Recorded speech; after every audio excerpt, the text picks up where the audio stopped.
Story time Telugu. అందరికీ నమస్కారం.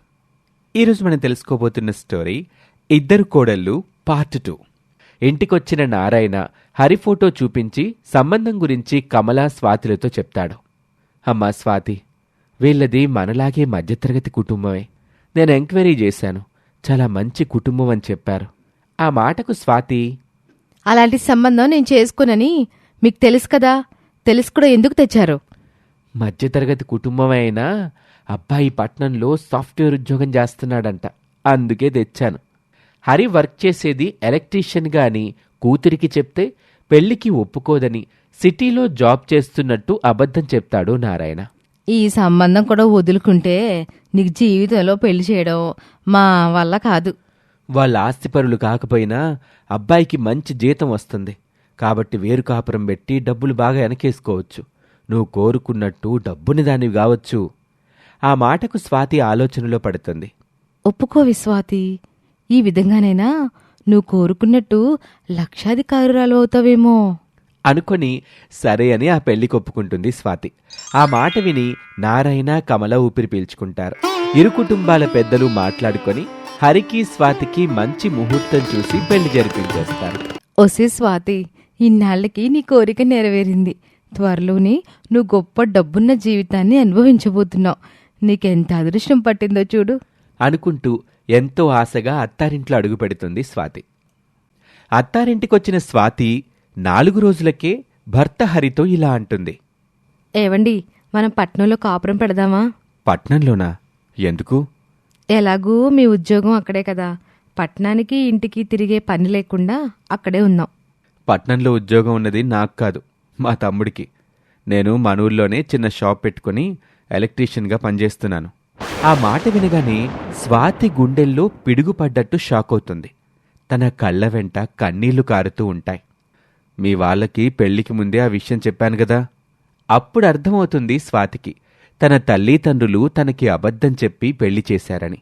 వెంటనే వస్తున్న కన్నీళ్లని భర్తకు కనిపించకుండా తుడుచుకొని ఇక ఆ విషయం గురించి ప్రస్తావించకుండా స్వాతి, ఏవండి, ఈరోజు మా పుట్టింటికి వెళ్ళొస్తాను. మా అమ్మా నాన్నని చూడాలనిపిస్తుంది. అలాగే వెళ్ళు. మా అమ్మా నాన్నలతో కూడా ఒక మాట చెప్పి వెళ్ళు. అలాగేనండి అని చెప్పి స్వాతి పుట్టింటికి వెళ్తుంది. పుట్టింటికి స్వాతి రావటంతోనే మీరు నన్ను మోసం చేసి పెళ్లి చేశారు అని కోపంగా తల్లి తండ్రిపై అరుస్తుంది స్వాతి. మరేం చేయమంటావే నువ్వు? మా మాట వినకపోతే? నీ మంచి కోసమే చేశావు తల్లి. ఈ మాత్రం దానికి ఇన్నాళ్ళు ఎందుకుండేదాన్ని? 18 ఏళ్ళప్పుడే పెళ్లి చేసుకునేదాన్ని కదా. ఇన్నాళ్ళు నా ఎదురు చూపులకి అర్థం లేకుండా చేశారు అని వెక్కి వెక్కి ఏడుస్తుంది స్వాతి.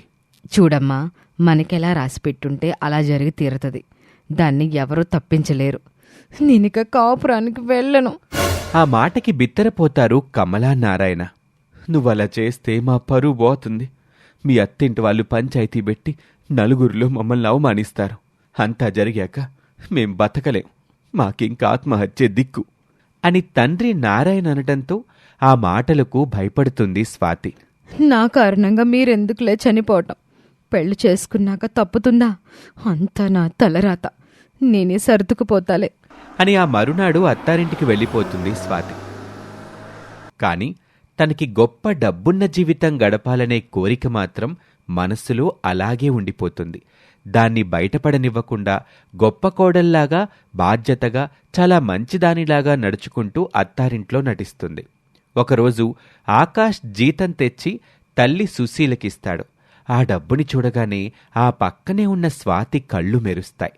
ఆ డబ్బులు తీసుకున్న సుశీల, అమ్మా స్వాతి, ఈ డబ్బులు బీరువాలో పెట్టమ్మా. అలాగే అత్తయ్యగారు అని స్వాతి డబ్బు తీసుకుని బీరువా ఉన్న గదిలోకి వెళ్ళి అందులో పెట్టబోతూ, ధనవంతుల ఇంటికి కోడలిగా వెళ్లాలన్న నీ కోరిక ఎలాగూ నెరవేరలేదు. కనీసం ఇలా అవకాశం దొరికినప్పుడల్లా ఎవరికీ అనుమానం రాకుండా డబ్బులు పక్కకు తీసుకుని నాకు నచ్చిన నగలు, చీరలు కొనుక్కోవచ్చు అని అనుకొని కొంత డబ్బు తీసుకొని మిగతా డబ్బు బీరువాలో పెట్టి ఏమీ ఎరగనట్టు తాళం వేసి తాళం చెవి ఎప్పటిలా బీరువా పైన పెడుతుంది. ఇలా అప్పుడప్పుడు అత్తగారు బీరువాలో పెట్టమని ఇచ్చిన పంట డబ్బుల నుండి, ఆకాష్ జీతం డబ్బుల నుండి కొంచెం కొంచెం డబ్బులు తన అవసరాలకి తీసుకుంటూ ఉంటుంది స్వాతి. అలా కొద్ది రోజులు గడుస్తుంది. ఒకరోజు, ఓరే చిన్నాడా, నీకు కూడా పెళ్లి చేద్దామనుకుంటున్నాం, ఏమంటావ్? మీ ఇష్టమమ్మా. ఆ మాటలు స్వాతి వింటుంది. అమ్మో, మరిదిగారికి పెళ్ళైతే వచ్చే తోటికోడలు వేరు కాపురం పెడితే చాలని నా మొగుడు సంపాదనతోటే బ్రతకాల్సి వస్తుంది. ఇప్పుడైతే మరిదిగారికి జీతం ఎక్కువ కనుక ఉమ్మడి కుటుంబంలో భాగంగా ఖర్చులన్నీ వెళ్ళిపోతున్నాయి. హాయిగా గడిచిపోతుంది. నా భర్త సంపాదన నేను వెనకేసుకోవచ్చు. ఎలాగైనా కొన్నాళ్ల పాటు ఆకాష్కి పెళ్లి వాయిదా వేసేలా చేయాలి అని స్వాతి అనుకుంటుంది. ఒకరోజు ఆకాష్కి భోజనం వడ్డిస్తూ స్వాతి, ఇప్పుడే ఎందుకయ్యా పెళ్ళి, బరువు బాధ్యతలు, కొన్నాళ్ల పాటు బ్యాచిలర్ లైఫ్ని ఎంజాయ్ చేయి, ఆ తర్వాత ఎలాగో తప్పదుగా ఈ భారం మోయటం అంటూ ఆకాష్ని ఒప్పించటంతో, అవునదినా, మీరన్నది కూడా నిజమే అని పెళ్లి వాయిదా వేస్తాడు ఆకాష్. అలా 1 సంవత్సరం గడిచిపోతుంది. కృష్ణమూర్తి ఊరైన గోవిందపురానికి పక్క ఊరే మైలవరం. ఆ ఊళ్ళో ధనుంజయ్, సుమిత్ర అనే ధనవంతుల కుటుంబం ఉంటుంది. వాళ్లకి ఒక్కతే అమ్మాయి, పేరు ఐశ్వర్య.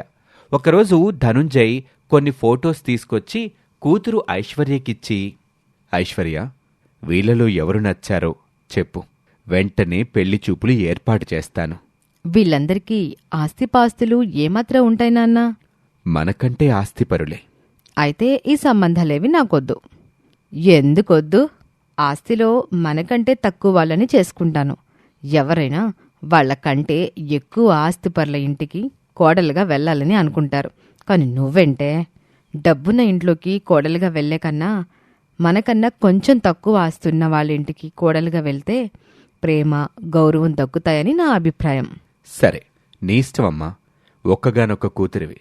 ఎలాగూ మా ఆస్తిపాస్తులన్నీ నీవే. నువ్వు వెళ్లే అత్తారింట్లో వాళ్లకి ఆస్తులు ఎలాగున్నా మంచి కుటుంబం అయితే చాలు. కట్న కానుకలు మేమెలాగూ పెడతాం కదా, అలాంటి సంబంధమే చూడమని చెప్తాన్లే మన పెళ్లిళ్ళ పేరాయికి. ఒకరోజు ఆకాష్ ఆఫీస్ నుంచి ఇంటికొస్తాడు. అమ్మా అమ్మా, కొంచెం కాఫీ పెట్టివ్వు అత్తయ్యగారు పెళ్లికి వెళ్లారు మరిదిగారు, నేను పెట్టిస్తానులే అని కాఫీ పెట్టి తెచ్చి ఆకాష్కిస్తుంది స్వాతి. వదినా, మా ఫ్రెండ్స్ అందరికీ కూడా చాలా మందికి పెళ్ళిళ్ళైపోతున్నాయి. అందుకే నేను కూడా లేట్ చేయకుండా పెళ్లి చేసుకోవాలనుకుంటున్నాను. ఇప్పుడు కూడా నేనేమైనా పెళ్ళొద్దు అని అడ్డుపుల్ల వేస్తే నా మీద మరలా అనుమానం రావచ్చు. నేనిక అడ్డు చెప్పడం మంచిది కాదు అని స్వాతి తన మనసులో అనుకుంటుంది. వదినా, మీరు అన్నయ్య కలిసి అమ్మా నాన్నలకి చెప్పి త్వరలోనే మంచి సంబంధం చూసి నా పెళ్లి చేసే బాధ్యత మీరే తీసుకోవాలి. పర్వాలేదులే, వదినికి ఆ మాత్రం గౌరవం ఇచ్చావయ్యా. అలా అంటావేంటొదినా? మా అమ్మ తర్వాత నాకు నువ్వే కదా, అమ్మతో సమానం. ఇప్పుడు అంతే అంటావులేవయ్యా, రేపు పెళ్ళయ్యాక మారిపోతావు. నీ పెళ్ళ మాటలు విని నువ్వెవరు అని నిలదీస్తావు. చచ్చా, అలా ఎందుకు చేస్తానొదినా? సర్లే, అది చూస్తానులేవయ్యా. ఇంతకీ ఎలాంటి అమ్మాయి కావాలేంటి? అందం అణుకోతో పాటు కాస్త డబ్బున్న వాళ్ళైతే బాగుంటుందనుకుంటున్నాను వదినా. మామగారి సాయంతో ఈ ఉద్యోగం మానేసి ఏదైనా వ్యాపారం చేసుకోవచ్చుగా. అమ్మో, అలా జరిగితే మాకంటే గొప్పవాడైపోతాడు. పైగా గొప్పింటమ్మాయి కోడలుగా వస్తే నేను చులకనైపోతాను అని స్వాతి స్వార్థంతో ఆలోచిస్తుంది. ఏంటయ్యా, పెళ్ళయ్యాక నువ్వు మీ అమ్మ వాళ్ళ నుండి విడిపోయి వేరు కాపురం పెట్టాలనుకుంటున్నావా ఏంటి? అయ్యో, లేదు లేదు వదినా, అలా ఎందుకు అనుకుంటాను? మరి డబ్బున్న అమ్మాయి వస్తే జరిగేది అదే కదా. నిజమా? ఎన్ని కుటుంబాల్లో చూడలేదు, డబ్బున్న ఇంటి నుంచి వచ్చిన అమ్మాయి పొగరుతూ ఉంటుంది. భర్తని, అత్తింటి వాళ్ళని లెక్క చేయదు. నిన్ను మీ వాళ్ళ నుండి విడదీస్తుంది. అది విని ఆకాష్ కూడా భయపడిపోతాడు. అమ్మో, అలాగా వదినా? అందుకే నాలాగా మధ్యతరగతి కుటుంబం నుంచి వచ్చిన అమ్మాయిని పెళ్లి చేసుకున్నావనుకో, నీ జీవితం బావుంటుంది. అలాగే వదినా. అది విని అమ్మయ్య అనుకుంటుంది స్వాతి. మరునాడు పుట్టింటికి వెళ్లిన స్వాతి మరిది పెళ్లి విషయం గురించి తల్లి తండ్రికి చెప్తుంది. ఇన్నాళ్ళు ఎలాగోలా అతని పెళ్లి ఆపాను, ఇకపై ఆపడం కుదరదు. ఇప్పుడేం చేయాలమ్మా? కమల కొద్దిసేపు ఆలోచించి, అయితే ఒక పని చేద్దాం. మన తరపు బంధువుల్లో సంబంధం చూసి మీ మరిదికి పెళ్లి చేసేసావనుకో, వచ్చే నీ తోటి కోడలు నీ చెప్పు చేతల్లో ఉంటది. ఆహా, మంచి ఉపాయం చెప్పావమ్మా. కానీ మీ మరిది ఉద్యోగం చేస్తున్నాడు కాబట్టి ఖచ్చితంగా డబ్బున్న సంబంధమే చూస్తారు మీ అత్తగారు వాళ్ళు. అందుకే నాన్న, వాళ్ళు అలాంటి సంబంధం తెచ్చేలోపు మన తరపు వాళ్ళ సంబంధం చూసి పెళ్లి చేస్తే మంచిది. అలాగేనమ్మా, మన బంధువుల్లో ఏదైనా సంబంధం ఉందేమో కనుక్కుంటాను సరే నాన్న, నువ్వు ఆ పనిలో ఉండు అని చెప్పి స్వాతి అత్తారింటికి వెళ్ళిపోతుంది. ఇక ఆ తర్వాత ఏం జరిగిందో వచ్చే భాగంలో చూద్దాం.